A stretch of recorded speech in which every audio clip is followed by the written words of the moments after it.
It's salmon sperm. They're injected into your head. Interesting.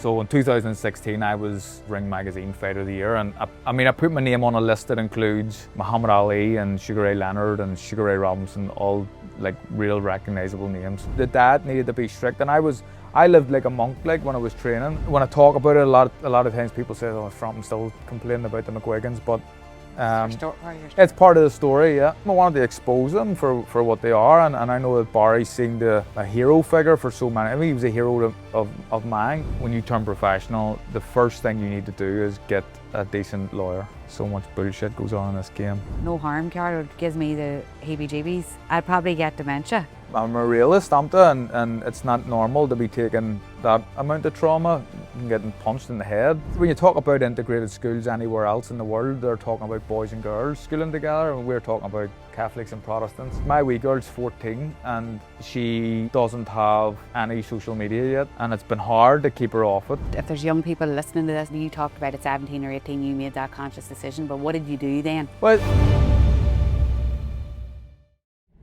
welcome to the Dig Podcast. I am your host, Caroline O'Neill. And before we get started, I just want to remind you, if you're watching on YouTube, I say it every week, you're probably sick listening to me, but don't forget to hit subscribe because it means we get to reach more people and get great guests, one of which I have sitting beside me today. And also, if you're listening on Apple or Spotify, hit that follow button. Today on the Dig Podcast, what a guest I have. I'm not going to hold it back. It's Carl Frampton, MBE, a 2-weight world champion, the first man ever to achieve the feat that is titles at super bantamweight and featherweight. He isn't just one of Ireland's greatest fighters, and he's a man that his story stretches far beyond the ring. And I think you can't interview anybody from here without talking about any experiences they've had in relation to growing up in whatever religion they are. So he is Protestant, grew up in Belfast, but married into a Catholic family. But he's united communities with his story and his message that he talks about. And he also, through sport, unites communities. He's become a 2-weight world championship, and he has also survived the darker side of sport, which we're going to talk about today. And we're going to talk about the rise, the fall, and everything in between. I'm not going to talk anymore because he's sitting right beside me. Welcome to the Dig Podcast, Carl. how you doing? Thank you for being here. How did I get you here now? Hi, Peter. I have to do a shout out. Peter. Oh no. Well, do you know what though? You wouldn't get people sometimes unless somebody connects you. So Yeah, no, that's right. But happy to do it. Yeah, no issue at all. Thank you. And Peter's all right. He's a good lad. he is a good lad. So Peter Murphy owns Aesthetic Skin Clinic in Belfast here, and there's a story around that as well. He's been looking after me, my hair. So I'm not getting Botox or anything like that. Right, tell us what you are getting because that's some head of hair you have there. You can call it polynucleotides. Right. So it was thinning a wee bit at the sides and a little bit at the crown there as well. So, it's actually, I think it's salmon sperm. They're injected into your head. Interesting. And Whatever it is, yeah, it works. It helps it grow. Yeah, I'm delighted with it. Yeah. Yeah, so he does that all in his clinic, and then he's a cousin of my husband's, and then I said, here, any chance? And thank you to him, and thank you to you for saying yes. Sure, you didn't know what you were rocking up to, No. but you're here anyway. Yeah. Thank you so much. So, Carl, I don't even know where to start with you. You've achieved so much. You've went through so much. You've talked a lot online about your journey and all, but I suppose I haven't heard it face to face. A lot of my listeners mightn't have heard it. I know some of the team in the room today haven't heard it, but talk about, I suppose, you can't really launch into that without finding out who you are as a person, like growing up here, and tell us about your life. I'm from a place called Tigers Bay, North Belfast, pretty close to the city centre. On an interface, my street in Tigers Bay was the closest street to the interface, so I lived right in what was a war zone sometimes in the summer months, especially in marching season and stuff. But I had a good childhood. It felt normal to me at the time. I played a bit of football, played boxing. I don't even play boxing, but I boxed. Loved sport. I have an older sister and a younger brother who aren't in the sport at all. All right. Yeah, mum and dad who looked after us, and yeah, that was it. And that time, like when you're saying it seemed normal, do you, like you've wee ones now, when you think about what you probably were doing and running about and seeing, Yeah. You'd probably be thinking, I wouldn't really want my kids to No, be it's a different world now, of different course world. not. I wouldn't want my kids to see What you see saw. what I saw, and even I think just the way of the world, people are a little bit more, I don't know, they're a little bit more safer with their kids anyway, and they don't get away with much as they used to. The kids, I think, and like my wee boy, we live 300 yards from the school, and he's in P7 now, but it was only last year when we started to let him walk himself. When I was walking maybe 3/4 of a mile when I was 6 or 7, probably, you know what I mean? Yeah. So it's just a different world now. It is a different world, because you talked about, I was listening to somebody, you've done a lot of media stuff, but you talked about like seeing your friend's brother, like there was a... Oh yeah, so yeah, there was a riot at the bottom of my street, and my friend Sam, he was in the same class at school to me, but his brother got blew up with a pipe bomb, so and died, and it was horrible. It still is horrible. And I see the mother every now and again, Mandy. And anytime I do, I always feel so sorry for her. But it was a horrible time. I didn't see it happening. I just kind of saw the aftermath of it. But my brother saw it happening, and when you think about all them things, like the trauma that our country has been through, that it's amazing where we are now. When you think of how we ever get out of that. I think we're in a much better place now than what it was then, and even my childhood then was better than what it was like for my dad's before. So yeah. I think with generations, it's all starting to get a little bit easier, and a lot less tension and friction, I think. Yeah, when I heard about where you lived, I started to think, wonder was I ever in a house next door to where Ciara lived? I was an occupational therapist in North and West Belfast. Right. My first job out of university, I got an education because I was getting into the both sides of the community. Everybody was lovely and everybody treated me very well and all, but I remember going into Tigers Bay and thinking, so I was Caroline McCann then, probably not as identifiable as what I am religion-wise, but everybody always liked to know in both sides of the community, what's your name? What's your name? Where are you from? And so we have moved away a lot from that type of thing, but it's interesting. I've actually been in and out of a good few houses right where you are. So remember the big murals and all.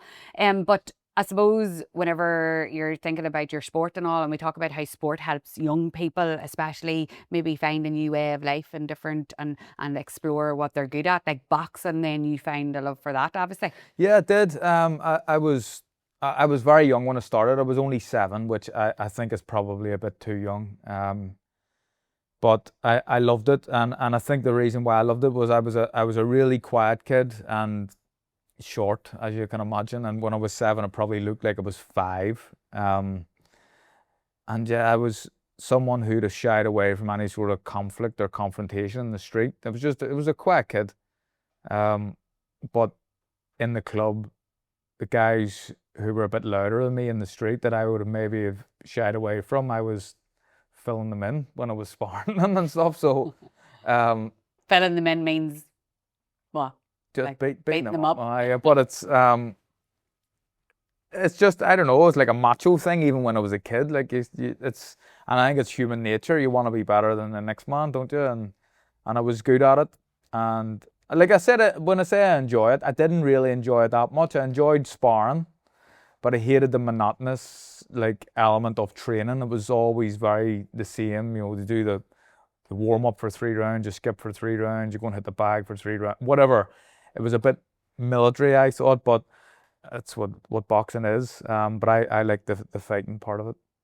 And there's so many great fighters from specifically from Belfast. Why do you think that is? So I've no idea. That's a question I get asked all the time. Yeah, about why does Belfast produce so many good fighters? I don't know. I mean, the amount of clubs in Belfast, specifically North and West, but more so West. You could throw a stone and hit, you know, just travel up the road and hit each boxing club with a stone. I think that, I'm not sure of this stat, but I think in terms of how many clubs are in such a small area, I don't think there's anywhere else in the world that has as many boxing clubs. So that's probably the reason why we have so many good fighters, because there's so many clubs and so many opportunities for kids to get involved. But yeah, I think without knowing exactly, I think that's probably the reason. Linwoods Health Foods helps you make small changes in your diet every day to help you feel better. And let's face it, we all want to feel better. We're talking about products like overnight oats, milled flaxseed, menaligna, and so many more.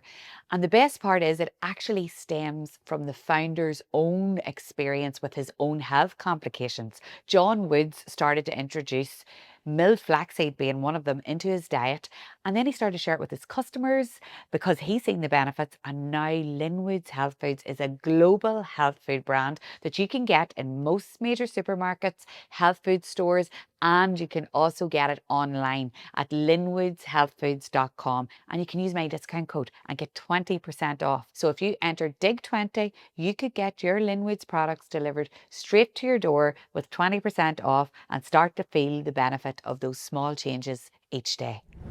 Clubs are important because, as you say, they bring all the boys together of all different communities.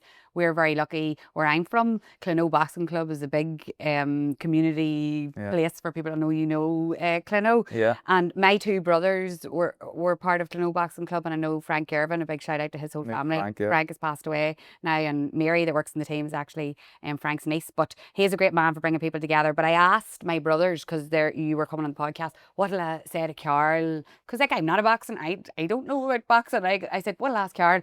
And our Adrian says to me, tell him this. And I was like, right, oh God, now keep it good now. It's a professional podcast. He said, Frank Irvin brought our Adrian to Holy Trinity Boxing Club in West Belfast every Sunday morning, right? And Carl was senior and I had just won the Ulster Intermediates. And he said it was a serious step up in class. I sparred Carl sparred me. He says he was unbelievable and he hit me that hard I couldn't close my teeth together for a week. All right. Right. I says, right, okay, I'll tell him. I was like, I don't think he'll remember. But I suppose he was just talking about, well, first of all, he's talking about Frank and boxing and how that brought everybody and give them a purpose every week. Yeah. But then he was also talking about his experience with you and how you kind of were that superstar in that arena from very early age. Yeah. Well, that was a kind of, I was Ulster squad training. Ulster used to do the squad training in Holy Trinity on a Sunday. So Adrian must have been decent if he was on that kind of setup. I think he's wanting you to say that, Carl. Well, he must have been. I think if you're in the Ulster squad, you have to be half decent. So, yeah. Well, that's his memory. I don't like. I hope I didn't take liberties, because sometimes if you're a level above someone, you can see guys bullying other guys. No. And I hope it wasn't one of them boys. He didn't say that. No, he said you were. He said his words were he was a serious step up in class and he was unbelievable. That's what he said. That's nice. So there you go. So look, whenever we're talking about boxing and all of that and your upbringing, and I, as I said, I always talk about, I hate saying, oh, you're a Protestant and I'm a Catholic and all of that, but that has been a big thing because you married your lovely wife, Christine, who has seen all the lovely pictures of online, and I hate talking about it, but it's important when we're talking to people from here because it's shaped our paths. But what was it easy, like, because you're from the community you're from, when you met Christine and all, was that all an easy process, or was there any? It was no big deal, to be honest. I mean, I was in and out of clubs all over West Belfast and the New Lodge. My club had a great relationship with the Holy Family in the New Lodge, so I was over there at least once a week training and sparring. So it wasn't really an issue. I was a little bit concerned about if I'd have got any stick or anything about going with a Catholic, but it was a bit irrational, to be honest. There's not one person said anything to me. No one had any issues. And actually, Christine's got some of her best mates are people that live in Tigers Bay. A girl called Stacey and a load of other ones who because of, I knew them a little bit. I knew who they were. Stacey a little bit older than me, but I knew who she was. But because of my fights, they were going to the fights, and her and Christine have, an amazing relationship. So and there's plenty like that, yeah. And that's that sport, breaking down barriers and bringing people together. I think that's kind of what my point is there, that boxing did that too. Yeah, it did. That's right. It does. It does, that's right. Done my kind of integration with the other community, if you want to call it that. I mean, I remember when we used to have these things when I was in primary school, and my primary school was called Grove, and I think it was St. Joseph's in the New Lodge, and we used to go and do trips together like once or twice a year.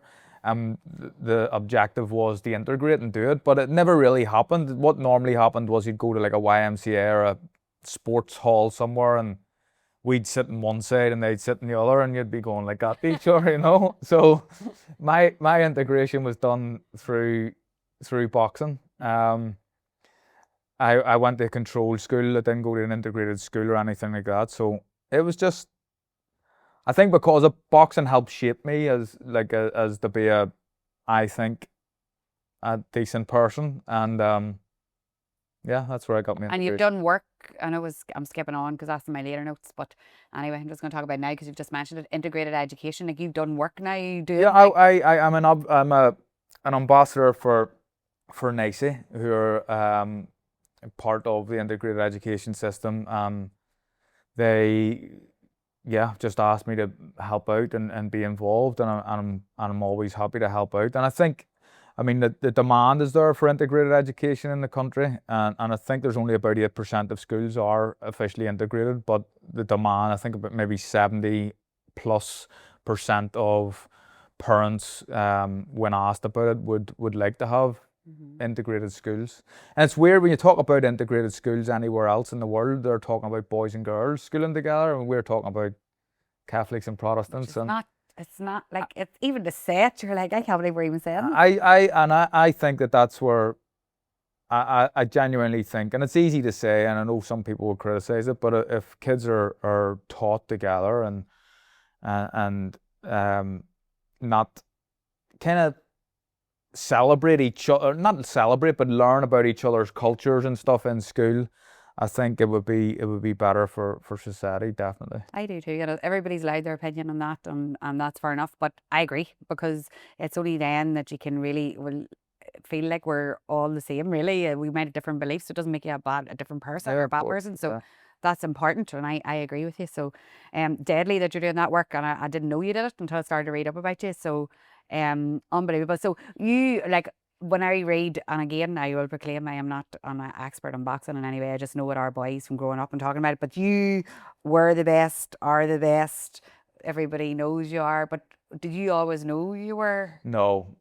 I knew it was good, and I knew it was talented. Well, I had a certain amount of talent, but I got when I was about 17, something like that. I can't remember making a conscious decision, 17, 18, that I'm actually half decent at this and I'm going to have a proper go and really train and live the life that I should be living if I want to get to the top. But I knew it was good, but there was better fighters than me in Belfast in around the same weights when I was a kid and stuff. And they were better because they used to beat me and they used to outbox me, sometimes beat me well, but the difference between me and them was I had this kind of real determination, and I wanted it a bit more, really. That's why I became so successful. I mean, there's not many, I wouldn't say I'm the most talented fighter even in the city, but there's very few who trained as hard as I trained, I would say. Because that's what I want. If there's young people listening to this, or there's parents in the shirt with their boys and girls, how do you talked about at 17 or 18 you made that conscious decision, but what did you do then that was different? Well, I stopped messing. When you're 17, you're not meant to be drinking, but you are drinking, and you're maybe eating crap food and going to bed at the wrong time, and training, but just not living the proper life outside of the ring. And it was just around that age I made a conscious decision that things were going to change, and I still had the odd drink every now and again, but I took it easy and just knuckled down really and got the head down, and it's all worked out in the end. I think these things don't come easy. As you say, you didn't always think you were the most skilled, but you were the most determined. Yeah, I think that's fair enough. I was extremely determined to kind of make a success out of my career. Yeah. What I know I didn't write this down, but what, like, you know, young people now versus when you were doing that, do you think it's harder now? Is there so much more distractions? Maybe. But then the kids now have more. They have more distractions, but in terms of what they can do in training, like our gym at the start when I went to it, like sometimes there was buckets catching water. It was coming in through the roof. You know what I mean? So. Yeah. I can't picture my kid ever wanting to go to a gym that is like it's freezing cold and cold showers and and there's leaks in the roof and stuff. Yeah. It's different now. So kids have better facilities, Yeah. but they also have more distractions with social media and games and everything else that they're doing. The Centre of Learning has opened its doors. It delivers practical, tailored programmes for women across Northern Ireland and beyond. So what is it? It's a social enterprise from the WIB Group, which is the team behind Women in Business. I'm sure a lot of you know them already. It's a learning and development hub which empowers women with skills, confidence and expert support. And all the programmes are delivered by industry-leading professionals. And sessions are run over short time frames, so you can prioritise your growth and still fit into your busy life. It helps women climb the ladder professionally and personally.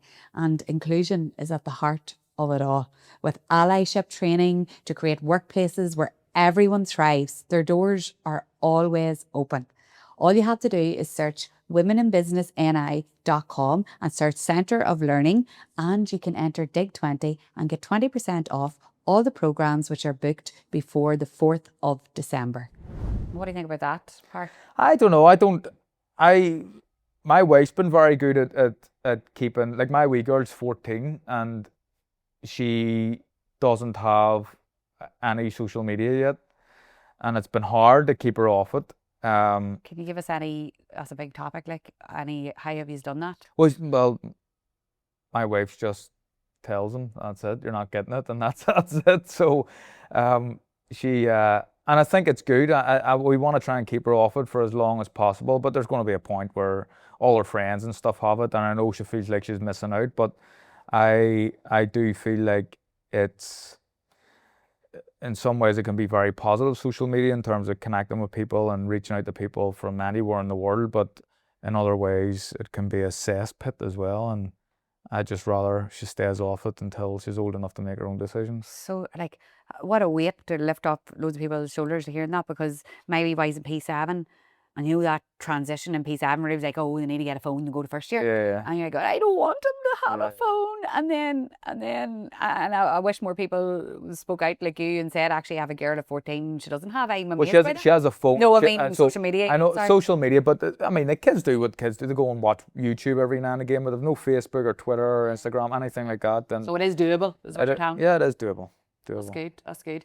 Because scary, like, and their wee minds, we find it hard to flip and deal with it. So how are they gonna deal with it? So so that piece there, because I recently interviewed Rodney McAree, he's the manager of the Swiss, Rodney, and he talked about how the phones for young people, such a distraction, scary for them too when they're in sport, and how one wrong move can really destroy them in relation to what they might be doing personally. So it's a big conversation. I think everybody needs to talk about it. But a scene where you've written about the dark days, and you're like, oh God, we'll have to talk about all this again. But for people who don't know, though, I want to talk to you about it. You talked about losing your world featherweight title to Leo Santa Cruz. It hit you hard, and that you did talk about how Christine helped you through them dark days. What was the dark days? Well, it was the first defeat of my career as a professional. I'd beat Leo the fight before, and then he beat me in the second fight. There were two good fights, two close competitive fights. It's a shame we never had a third one to kind of settle the score, but you can blame Leo for that.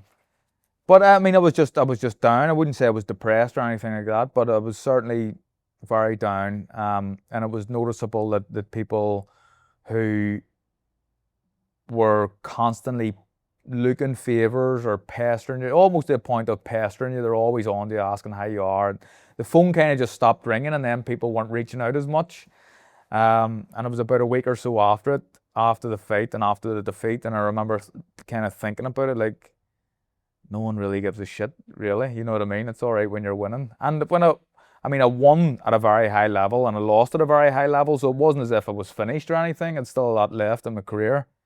But that was something that was very noticeable, and I had two young kids at the time, and I'm, the man of the house, and it's just not nice, me moping around and feeling sorry for myself. And Christine and my family were a big help in just kind of making me realise what's actually important. And boxing is a big part of my life still, but it was then. But there's more important things in boxing.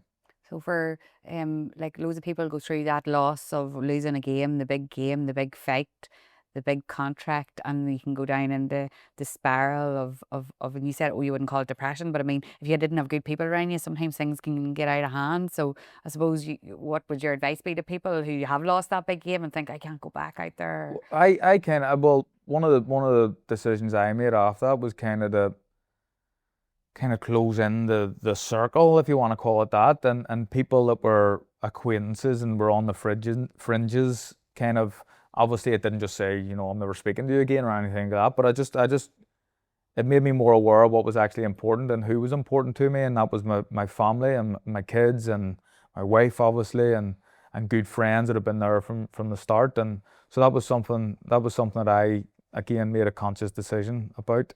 And I feel like I benefited from it really. I had a load of hanger-oners, loads, and people coming out of the woodwork. And Right. I'm a very trusting person, and you know, I'd talk about this with my wife even. Like, I'd speak to some randomer for 5 or 10 minutes in a bar, and I'd almost think he's my best mate, you know. And you know, if he approached me the week after and said, "You want to throw a few quid at this investment?" I'd have probably thought about it. But it's stupid, you know. But a little bit too trusting, I think. Not that I've stopped trusting people, but I take everything with a pinch of salt now when people say things. You've hardened to the experiences you've had, probably. Yeah. Well, that's not, So, but like I think that's an endearing quality for somebody to be trusting and genuine and Yeah. want to talk to people. But as you say, then bad people can take advantage. yeah. Yeah. And I suppose when it comes to fame and you getting really well known, you're always going to get that. But you've learned how to now put the barriers up a bit, right? Yeah, I think so. Yeah. So. Yeah, and I had that thing went on with the McGuigans and stuff, and that was part of the reason why I'm maybe not as trusting as I used to be. What is that part with the McGuigans? Because there's people in the room here too, because I was saying you were coming and there's still people who don't know, and I know you'd had it freely because there's a lesson for everybody in Yeah. it, but it was a big hurtful time in your life. Yeah, What happened? So I was managed by Barry, trained by his son. His other son was involved in managing me. The wife was involved as well, and I kind of felt like I was part of the family. But then money, as you know, that's the problem, the big problem in a lot of relationships. But that was certainly the problem in ours, and I felt like I wasn't being fairly treated in terms of how long I was waiting on my purses and expenses that were coming out of my purses that were nothing to do with fight expenses, you know, vet bills and stuff. It was just a lot of it's documented in my book, and when I talk about it, a lot of times people say, "Oh, Frampton still complaining about the McGuigans," but Part of your story. it's part of the story, yeah. And again, that even at that time, like, that was something that made me very bitter, and I was hurt by it, and it was a hard time for me. But I'm all right now. I just kind of, it's a life lesson. I've learned the lesson there, I think, and again, it's about maybe not trusting people as much as I used to. And where do you get that there courage that you seem to have to speak out? Like, I watched you on the Late Late Show and I was like, I can't believe he's in. I can't believe he's in. Like, Yeah. even though it was all, there's people very. Well, they didn't want me to say it either. I knew. But that's why I said it, because Right. I mean, I wanted to at the time I wanted to expose them for what they are, and I know that Barry seemed as a bit of a hero figure for so many. I mean, he was a hero of mine growing up, but what he done to me was wrong, I think, and well, him and his family, really, not just him. And I wanted to kind of show people that we Barry that you think about may not be the person that you think it is. Because you did say openly that he wasn't anything he didn't know about boxing. Like, No, he's I very mean, good at his job. In that way. Yeah, I mean, in terms of matchmaking and getting the right fights at the right time, maybe the best in the world, and developing young fighters' careers and helping them in terms of the coaching and the managerial side of the thing, get into good positions. But everything else that went on, and it was all money and me not being paid on time, and large chunks of expenses, like big numbers coming out of purses, and not being documented properly, and someone just saying, right, there's this number has to come out of your purse, but not showing any breakdown. And it wasn't until the court case till we got all that, and it was crazy, to be honest. Court case was during COVID and all, wasn't it? Like that was a hard time Yeah. too, because all that was going on, and then it was just, there was a lot going on. Yeah, and I think that's why one of the reasons why I talk about it as well a lot, because it was during COVID, like the courtrooms were empty. I imagine it would have been a packed courtroom if it wasn't through COVID, and even the media didn't report on it correctly, I don't think. And I think maybe a bit of that was because some people in the media have a bit of an affinity with Barry. And I remember rushing home, like big things had happened in court, and you know, we'd found out some pretty substantial things, and rushing home to watch UTV or BBC and them not kind of missing it or not talking about it, and just thinking, I was a bit pissed off with it, to be honest. So I've talked about it plenty, and it's in the book, and That's your autobiography you're talking about? yeah, which is done quite well, and got good feedback off that as well. People like that. Obviously that's a big part of it, about the McGuigan breakdown, but there's a lot more. What did you learn from all that? When you said you put the barriers up, now you're not as trusting, and then what else? Is there any other message there to people who are maybe in the sporting arena or any kind? Well, in that arena, I mean, I was kind of, I done what I was told, literally like a little schoolboy. If Barry asked me to jump, I'd say hi, really.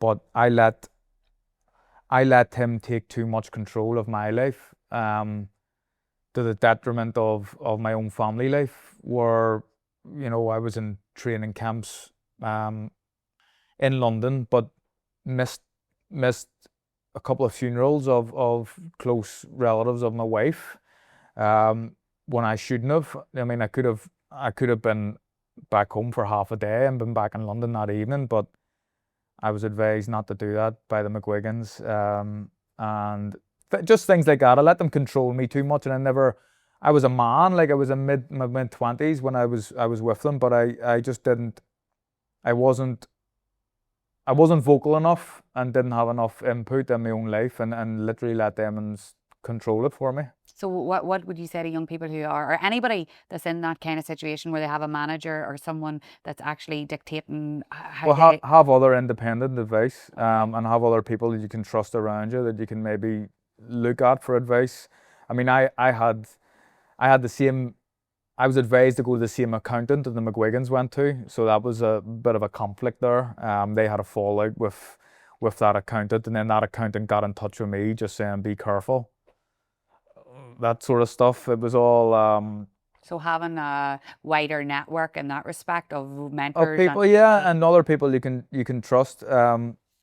Even in terms of the boxing game, there's a lot of contracts to be signed, and, you know, fight bouts, fight contracts for promoters and everything else, and any bit of paper that was put in front of me, I'd have just signed it, because I trusted Barry like he was part of my family,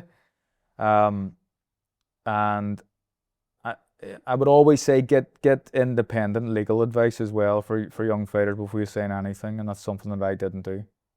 And like, you would have thought you were getting that. I would have thought, looking at someone like you, that was all going on. Like, you would have... Yeah, well, I mean, but it was all like it felt like a full family affair at the time. You know, we were, Barry had went as far as calling me the fourth son. He has three other sons, and that's how it felt, genuinely. But there was other things going on in the background that I wasn't aware of.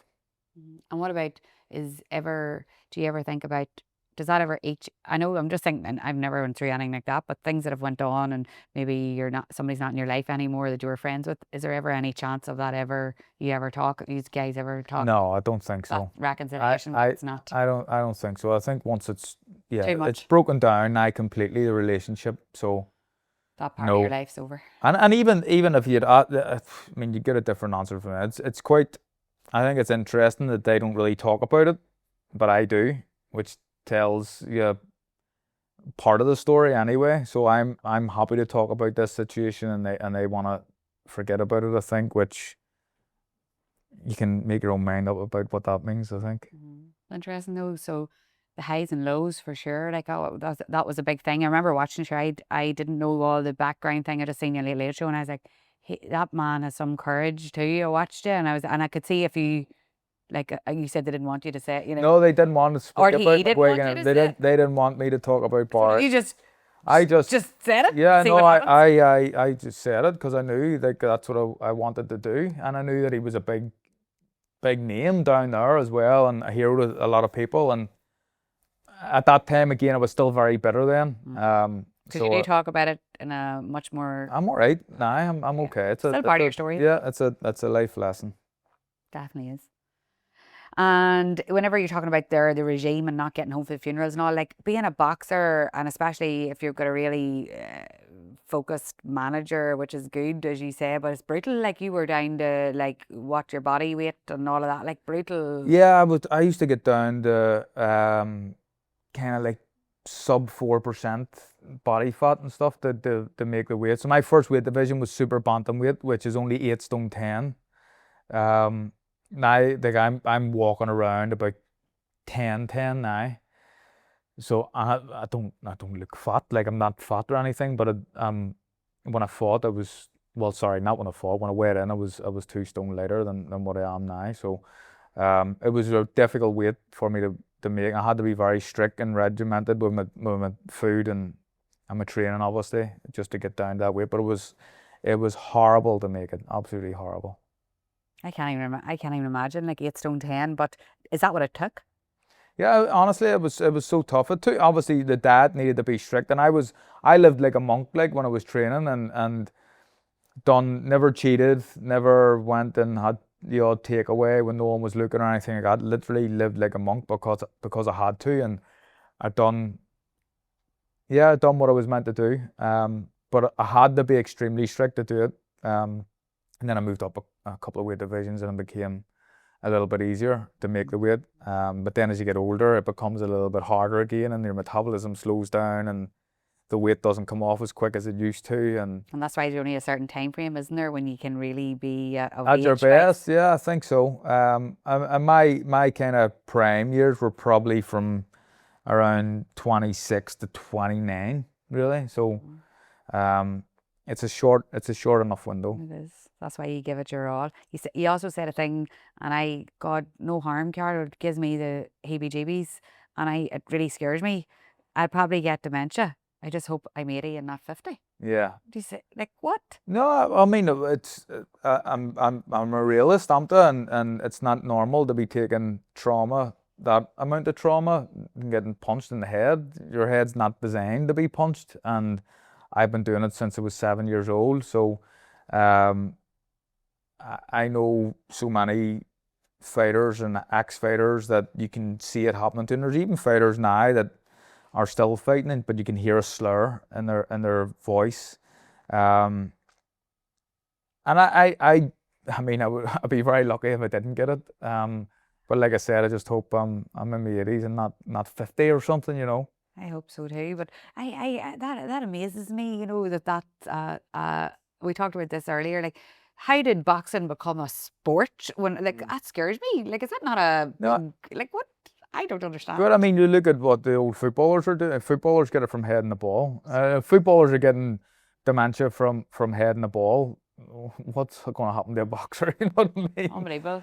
So Definitely a vocation. Of course, there's risks. There's risks involved, and there's risks involved in a lot of sports, isn't there? But I'm glad I done it, and I'm glad I had the career that I had, even though it was tough and brutal at times, because I've been able to, you know, I can have a comfortable life, and I should have a comfortable life for the rest of my days, and my kids will as well. So I would much rather take that and maybe getting dementia further down the line than not being a boxer but having to work on a building site from 9 to 5 until I'm 65. Okay, so You know what I mean? for you. Yeah. Okay, I know. No, that's the way to look at it. But just when I read that, I was like, oh my God, like that is a brutal reality. But hopefully it doesn't happen. It may never happen. But as you say, it might. But Yeah. you've fought the good fight and Yeah. loved what you've done. And what about like boxing today? So compared to when you were doing it, like you talked about the buckets, I'm thinking Rocky here when I hear that, like Yeah. your man and the trainer and all. But boxers now to boxers years ago, boxers now are like building a brand as well, aren't they? Yeah. Well, I think that's all Part of it. all sports people really, when aren't you they? think It's about it. different. Yeah, the footballers even are different, Uh-huh. different to what they were in the 70s and 80s, 90s even. So Is that think important? I think it's part of building it, and it helps sell tickets. The more people know about you, the more people want to come to see you fight. And whether that's, there's different types of characters. People would go to their fights to see them lose. There's that type of character as well. Yeah. But I don't think they really care because it's someone paying to go and buy a ticket that's help pay for their wages. So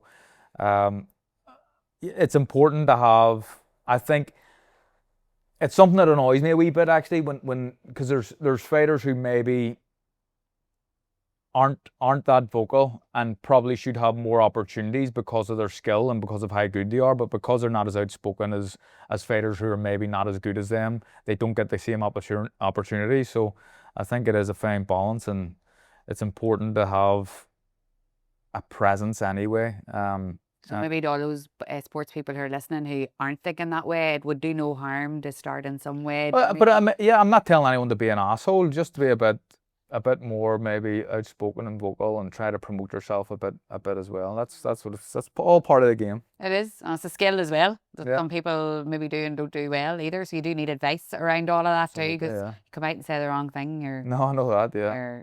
you're what's that word? Cancelled. Yeah. We don't want that. So definitely getting advice now. But I just see it now. It's like sports people are like celebrities as well in a way. I know they always have, but they're very much visible online, and which is good. As you say, there's pros and cons. So what's retirement like? I wouldn't even say, like, how can I say retirement to somebody like you, but retired from boxing, the actual physical act, but you're not, you're very busy. Tell us Yeah, what no, you're at. I'm busy. I'm really busy. I've got a job with DAZN, who are the biggest kind of boxing platform for boxing fans, for sports fans really. So I work for DAZN as a boxing pundit. DAZN is trying at the minute, and then I think it'll eventually happen. But I think the plan is to be the home of sport. So they want to outdo Sky Sports and TNT. They want to outdo Amazon, who are getting involved in sport. They want to be the platform anybody goes to watch any type of sport. So boxing's a big part of it at the minute. They've got football on, rugby, there's so many different things.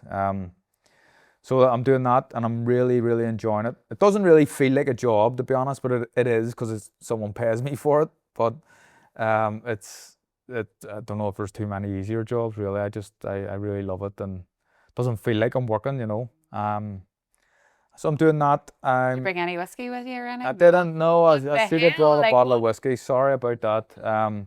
But that's the whiskey. I've got a whiskey on the go, Stablemate whiskey. The fastest whiskey from launch to being on the shelves in Tesco's. So we were on the shelves in Tesco's within 3 months of our launch date.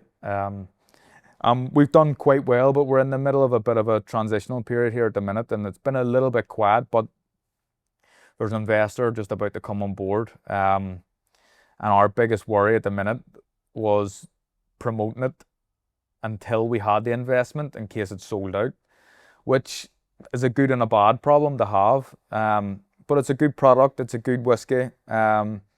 People enjoy it. We've got so many ideas. It's going to be announced in the coming weeks. And we've big plans for it, but it's going well. Once we get this investment, then I think it'll fly, really. And that's a whole other part of business that you would never have been in before. So you're learning probably loads in a different industry. No, of course, yeah, and it's been hard. And I think in some ways, me and another guy called Paul Lothar, who's helped me out with it, like, he's not from an alcoholic background or anything. Alcohol background. He's from telecoms, really, Right. But a high flyer in that industry. And me and him have been doing this together. There's been other people helping us, but it's been myself and him who've really kept this thing alive, and he's put so much effort into it to keep it going. At the detriment of his own family and his own family life and work and everything else, and he's he had good jobs before it and he was earning well, but because of this is ongoing at the minute, everything has been pretty difficult for him, but he's sticking in there, and it's going to become a success. I know it, like, I genuinely Feel it in your bones. Yeah. And it's called Stablemate. What's that, where that name comes out of? Stablemate is like it's a people ask me, are you involved, do you like the horses? But it's nothing to do with horses. It's boxing, like your stablemate was someone in the gym with you. Oh, so right. Someone who trained alongside you, or someone maybe under the same promotional banner. So it's a wee bit of a play on boxing. Oh, I didn't know that. Okay, so we need to tell that story more, because people know the connection. It's interesting just to see how you're kind of moving into different industries, and who knows where that will go as well. So, and then your charitable work, like, I didn't know about the age NI. That now touched me, because we need to look after our older generation, and you do work and making sure people aren't as lonely. And yeah, well, I mean, I'm happy to help different organisations when I get the chance and I have the time to do it. And I think that if you have a platform, I think you should use it in the benefit other people if you can. So I got asked to help out numerous different charities pretty often, and if I can, I'll always do my best. Man, I know you went to a fan that was in the hospice, and you went to see them. Isn't that right? Yeah, done things like that. No, but that's well, don't skip over it. That's a big thing, and people don't take the time, and you do. So I appreciate when you can. Well, this is the thing. I appreciate people came to support me, and they paid their hard-earned money, sometimes to travel halfway across the world to come and support me. So I genuinely appreciate the support and the following that I had. So it's nice to give a wee bit back if you can. You do. Do you know Fergal McCrory? Fergal, yeah. So he's from up beside us, so we're all very proud of him and everything he's done. Yeah, People travel a lot. My yeah. brothers went to America to see him fighting and all. So you're right, people do travel, and people like Fergal are kind of moving in your footsteps too. And, yeah. So it's great to see, and you give back, which is great, because you can't forget about where you came. No, you can't. No, you can't. What about some quick fire questions? Would you be ready for them? Yeah, go ahead. Hit you with them. Hardest punch you ever took, apart from my brothers? Josh Warrington. Okay. A guy called Josh Warrington hit me. He's not meant to be a puncher. His record didn't suggest he was a puncher, but never felt anything like it in my life. Oh. Yeah. Any after effects of that then? Or? No, I don't think so. But it hurt me, and I didn't know what I was doing for a couple of rounds. So yeah. Favorite fight night walkout song? Mine. I wanted to have one, and that to be the one that I always use throughout my career, and that was James Brown, The Boss. Okay. But after I used it, everyone else started using it, so I changed it again. But my favorite one was probably Spectrum by Florence and the Machine. That was a good one, yeah. Very good. Yeah. We'll use that as your background for you walking into the room and all. Who hit harder? Now, I asked my brothers about these. I can't proclaim I wrote that one. Quig or Santa Cruz? I don't think Quig hit me that much. Santa Cruz wasn't a big puncher. I'd say they were about very similar. Okay. Yeah. First thing you do every morning? First thing I do every morning. This is going to sound disgusting, right? But I've been watching this nutritionist, and he says, I do a bit of research about like health, really, general health, and gut, how important it is to have a healthy gut. And this guy says the first thing you should do, there's all the bacteria in your mouth when you wake up. You should have a swig of water, swirl it and swallow it. And the bacteria in your mouth kind of gets your gut firing for the day. So that's the first thing I do in the morning. Who knew? I never heard that. We're all going to be trying that one. I know my husband Jared will be like, "Oh, we're definitely doing that." It's a bit stinking, like, but it's all right. I never heard this. So Linwoods are our sponsor for the day. So they're all about gut health. Yeah. They're going to love this. They're going to be, so they're all about things, small changes we can do every day to make ourselves feel better. So have you felt any benefits yet, or you feeling good? I don't know. I think I feel all right. Yeah. Well, look, water's free in some respects. Yeah. Let's try that. From water to alcohol, pint or whiskey on here, and it doesn't, and you can't say Stablemate. Yeah. So Okay. would you rather have a pint or a whiskey, and what would be your favourite pint? To be honest, I would rather have a pint. I don't mind. I will have a whiskey at the end of a night. The type of thing you can swig all the time. Yeah, and I'm not a big drinker anyway. Even though I've got a whiskey on the go, but I can drink responsibly, and well, sometimes I can't. But what's your favourite pint then? What do you like? Favorite pint? I like a pint of Harp. Yeah. And where do you like to have that? Is there a favourite place you like to go for that? Favorite pub in the world is Biddle's Bar. Where? Biddle's, John Biddle's. Where is that? Right at the the kitchen bar nearly. Oh yes, just there in the corner. The one on the corner, that shape. Okay, yeah. Okay. The best publican in the world as well. John's good crack. Okay.